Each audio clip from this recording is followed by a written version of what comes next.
السلام عليكم ورحمة الله وبركاته. الحمد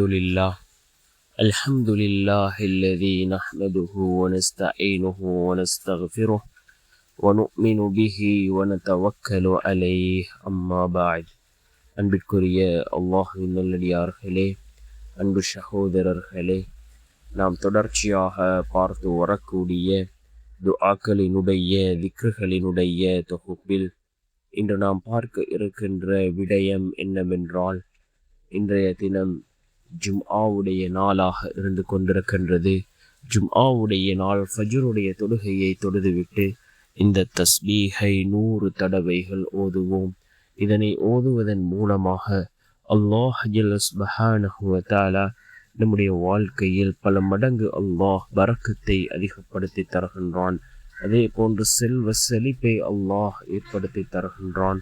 இந்த உலகத்தினுடைய அனைத்து தேவைகளையும் அல்லாஹ் பூர்த்தி செய்து தருகின்றான். அப்படிப்பட்ட மிகச்சிறந்த ஒரு துஆவை தான், ஒரு தஸ்பீஹை தான் நாம் இன்றைய வீடியோவில் பார்க்க இருக்கின்றோம். அன்பார்ந்த சகோதரர்களே, அல்லாஹ்வின் நல்லடியார்களே, இன்றைய தினம் ஜும்ஆவுடைய நாளாக இருந்து கொண்டிருக்கின்றது. ரசூலுல்லாஹி ஸல்லல்லாஹு அலைஹி வஸல்லம் அவர்கள் ஏராளமான ஹதீஸ்களினூடாக இந்த ஜும்ஆவுடைய நாளின் சிறப்பை பற்றி நபி அவர்கள் நமக்கு அறிவிப்பு செய்திருக்கிறார்கள். இந்த ஜும்ஆவுடைய நாள் இருக்கின்றதே, சூரியன் உதிக்கக்கூடிய நாட்களிலே சிறந்த நாள் இந்த ஜும்ஆவுடைய நாள் என்பதாக அல்லாஹ்வினுடைய தூதர் ஸல்லல்லாஹு அலைஹி வஸல்லம் அவர்கள் கூறினார்கள். அந்த அளவுக்கு சிறந்த ஒரு நாள் தான் இந்த ஜும்ஆவுடைய நாளாக இருந்து கொண்டிருக்கின்றது. அதே போன்று இந்த ஜும்ஆவுடைய நாளில் ஒரு நேரம் இருக்கின்றது. அந்த நேரத்தில் நாம் கேட்கக்கூடிய துஆக்கள் அல்லாஹ்விடத்தில் கபூலாகும் என்று கூறினார்கள் ஸல்லல்லாஹு அலைஹி வஸல்லம் அவர்கள். அது எந்த நேரம் என்பது பற்றி இமாம்களுக்கிடையே கருத்து வேறுபாடுகள் இருக்கின்றது. சில இமாம்களினுடைய கருத்து என்னவென்றால், ஃபஜ்ருக்கு பின்னால் உள்ள நேரம் என்பதாகும். நாம் எல்லா நேரங்களிலும் துஆக்களை கேட்போம். நிச்சயம் நம்முடைய துஆக்கள் அல்லாஹ்விடத்தில் கபூலாகும்.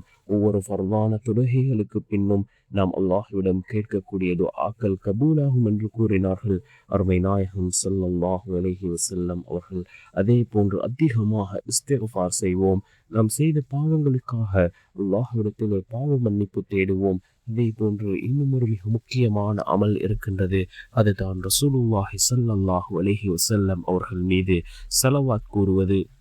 நாம் ஒரு தடவை ரசூலுல்லாஹி ஸல்லல்லாஹு அலைஹி வஸல்லம் அவர்கள் மீது ஸலவாத் கூறினால் அல்லாஹ் ஜல்ல சுப்ஹானஹு வ தஆலா நம் மீது 10 தடவை அல்லாஹ் ரஹ்மத் செய்கின்றான் என்று கூறினார்கள் அருமை நாயகம் ஸல்லல்லாஹு அலைஹி வஸல்லம் அவர்கள். நாம் அதிகமாக நபியவர்கள் மீது ஸலவாத் கூறுவோம். அதே போன்று ஃபஜ்ருடைய தொழுகையை தொழுதுவிட்டு இந்த தஸ்பீஹை நாம் 100 தடவைகள் ஓதுவோம்.